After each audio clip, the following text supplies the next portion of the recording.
welcome to Live Vedanta, a podcast where we explore simple living and high thinking.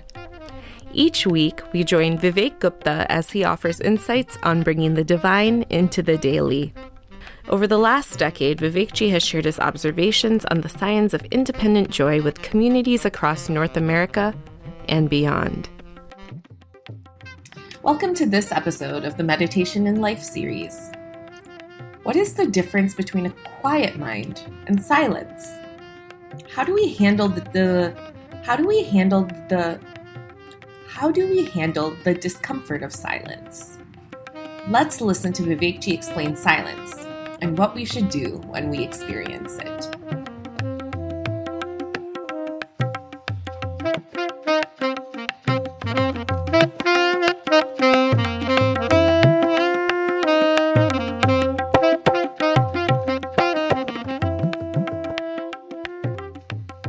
Hariom and greetings from Niagara Falls.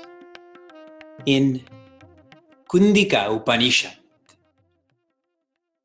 there's a section that shares what needs to be done to evolve from being a grahastha to being a vanaprastha, someone who lives in a home to someone who lives in the jungle. And part of this process is you facilitate a Brahmi Yajna. Make sure you note all of these details down. You have to do this, okay? Brahmi Yajna. And this is where you start a fire, and all day and all night, you make offerings to this fire, giving away all that you have to the devas, giving away all that you have to Bhagwan Brahma, and then you move to the jungle. Everyone's ready for this? Now you're looking at me and you're thinking, I'm 21 years old. Or we can't survive in the jungle. Our course is dedicated to independence. This Brahmi Yajna, these offerings that are made to the devatas, forget about the details about vanaprastha, jungle, etc. This is a bhava to be less and less and less dependent on articles, beings, circumstances. And the less dependent one is, the less thoughts one has. Do you agree?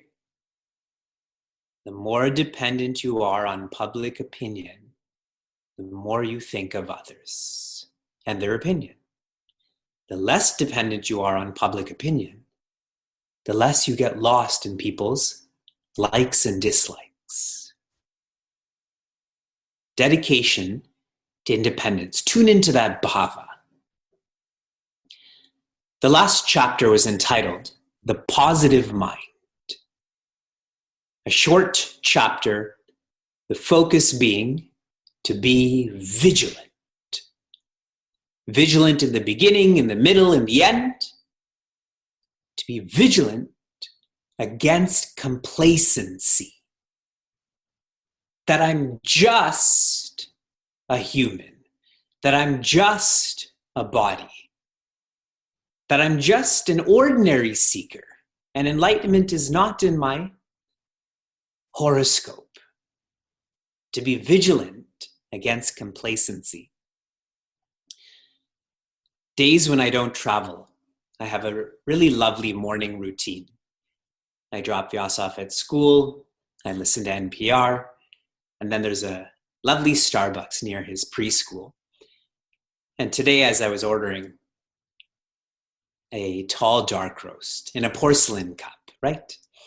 It's better rather than in a paper cup. The person who was serving me, the barista, she made a mistake and whatever. And she said to her coworkers, to the people around, that today's not my day. And her coworker said, "Today is your day. It's too early for today to not be your day. You can make it your day." And my mind was blown. These are such small, casual comments, but everything he was saying to her was so true. It's too early for this to not be your day, right? Just because you made one mistake with whatever order. So make it your day. It was like he was a student of the positive mind in meditation in life. He isn't enrolled, but secretly he's part of this course. Vigilant against complacency. One should never brand that I have had a bad day or I'm a bad person. That is us succumbing to what we're not. Chapter 21, recharge the mind. One virtue that you will perpetually read about in all of your Vedantic studies is ekagrata. Tell me in the chat room what ekagrata means. Just infer by a word that you know. Yes. One-pointedness, single-pointedness. Our experiences of anekagrata. Please tell me what that means. If ekagrata means single-pointedness, what does anekagrata mean? We are single-pointed in endless directions, right? That's what it means. There are moments when we experience ekagrata. There are. When the mind is quiet. When you can see what your thoughts are. We all have thoughts, and when the mind is quiet, we can see what the thoughts are. When this happens, we're not used to such quietude, right? So that quietude never evolves to silence. Silence is not about seeing what the thoughts are. Silence is about seeing how the thoughts are. Okay? Quietude is when you're focused on the content of thoughts. Silence is when you're focused on the light that is showing the content of the thoughts. We're not used to this. And since we're not used to this, this becomes an unknown experience. And that which is unknown causes us fear. Whenever we experience quietude, even glimpses of silence, we become scared. So we fill it up with talking, with television. How can a silence be awkward? You sleep in silence, don't you? How can it be awkward? Whenever we experience quietude, silence, we have a propensity to reward ourselves. When you're engaged in sattva, then how do you reward yourself? Do you reward yourself with more sattva, or do you reward yourself with rajas? How does that make sense? If you've exercised, if you've been patient, why is it that you reward yourself with indulgence? With it's okay that I lost my cool? This reward system has to be dismantled. And I tested you all on this last week. During guided contemplation, what happened? There was no guidance, no? Some people were sleeping. There's never guidance. You actually speak during guided contemplation? But last week, I systematically did not say anything from beginning to end. And I'm positive a lot of you were just waiting for me to say something. Some of you would have opened your eyes too, like, is my Wi-Fi connection okay? And that's what I'm highlighting, is that when we're quiet, We're not used to this, so we get scared, so we open our eyes, yes? When we're quiet, we reward ourselves with what's next, instead of immersing ourselves in that quietude to that silence. One cannot control the mind. Controlling the mind is suppression. One can direct the mind. Directing the mind is sublimation. When we try to control the thoughts, we try to control the thoughts from going in an extrovert direction. That's suppression. What eventually happens is we become more extrovert. Whereas sublimation is where you're directing the thoughts to the higher. And as you direct your thoughts to the higher, what happens to the thoughts? They start to fall away. Have you seen those monster movies or those Marvel movies? When they're fighting an enemy, which they cannot control, what do? They put them onto this jet and they start taking them into the sky, correct? Where there's less heat and less oxygen. And what happens to those monsters or to those characters? They start to fall away. The mind and thoughts are most powerful. And if we can direct them towards quietude and silence, those thoughts will fall away. They'll fall away naturally. Silence is your nature. Silence is reality. Silence is independent. All of the noise that you've ever heard in your life, outside or inside, those are conditions.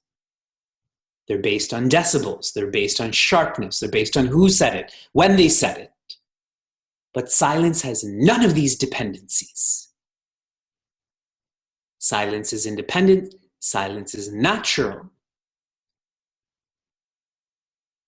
This is most simple. But for us, that which is simple has become difficult.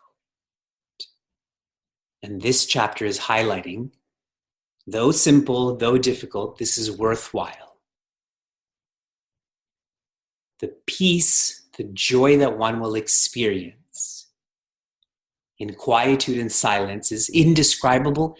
One should not nor can describe that peace and joy. When you're quiet and silent, you have to know that this is who you are.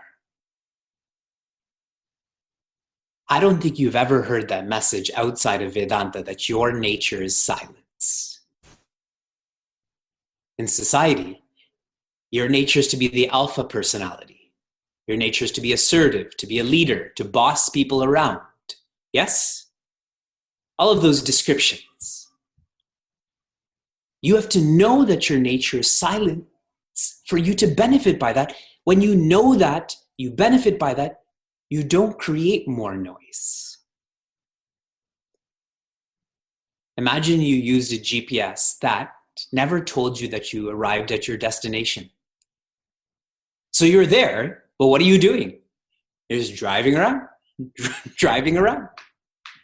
What a futile GPS, right? Knowledge brings clarity that this is who we are, that we've arrived. Most organizations will not share knowledge with their students. They'll use mantras, they'll use kriyas, and on and on and on, but will not share that knowledge about who one actually is. So temporarily, one does feel this quietude, and that's all one experiences. One feels more relaxed, there's therapeutic benefit, but one doesn't go deeper to tune into that silence. It's most important to be associated with an organization that is founded on knowledge. And I'll complete my thoughts on this chapter with a lovely story from Swami Akhandananda. He's an older scholar. I want you to imagine or revisit how you grew up. Suppose you lived in a small city and your neighborhood, and you had a best friend in your neighborhood. And when you would come back from school, you would play with your best friend, and you would play all evening until the street light came on. And when the street light came on, you knew that you had to go back to your home and eat and go to sleep and so on. As you're growing up, you leave that small city. You think happiness is in a big city. So you move to a big city, realize how deluded you are, and come back to that small city. Now you're in that neighborhood again, and you're looking for your friend. Every day after work, you come to that neighborhood and wonder if that friend still lives there. One day as you come to this area, you see another person with an independent smile on their face, just watching everything that's happening. And you go to this person and ask who they are. And they say that, I know this area, so I'm just experiencing and enjoying this. And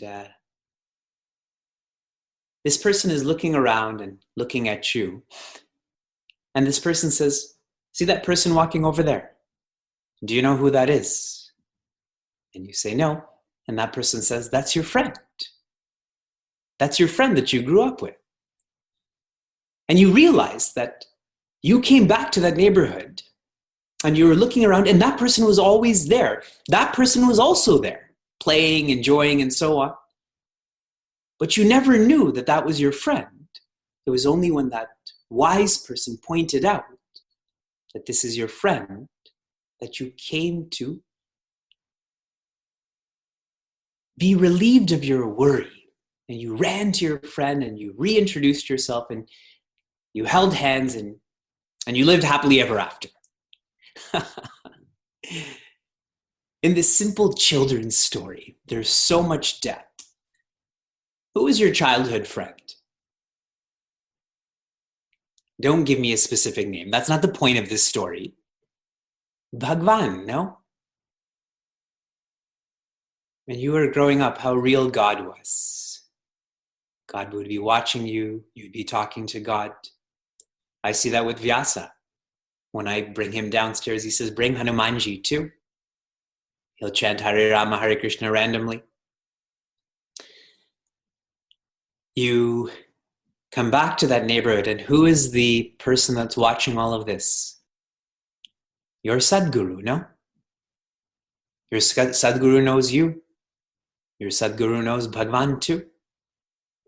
And your Sadguru reintroduces you to Bhagwan. That's the power of knowledge. Without knowledge, you're with this person all of the time, but there's no benefit. With knowledge, you're with this person all the time, and there's benefit. If you enjoyed what you heard or want to learn more, share this episode with a friend or find us online at facebook.com/cmniagara. For those on the journey of self-development, Chinmaya Mission Niagara provides a community forum for seekers to listen, reflect, and contemplate. This podcast is produced by the Young Adults of Chinmaya Mission, an international nonprofit working to transform individuals through the knowledge of Vedanta. Until next time, inspire, love, be.